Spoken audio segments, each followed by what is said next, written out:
Hi, students.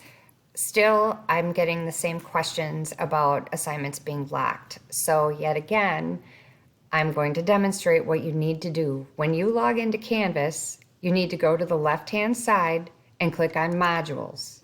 Don't go to Assignments, don't go anywhere else. I did close everything so you couldn't get there. Then what you need to do is go to the Learning Tasks for starting April 20th. Now this states you need to complete all items. So what this means is down here it says viewed. You need to start at the top. So welcome to week 4. If you open that and you read through the information, it's all information about our class. I'm going to move my face. And then once you're done there, if you click next, it should go to the next assignment.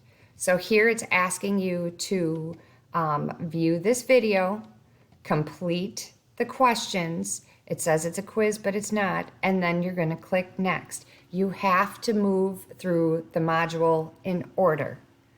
Thanks.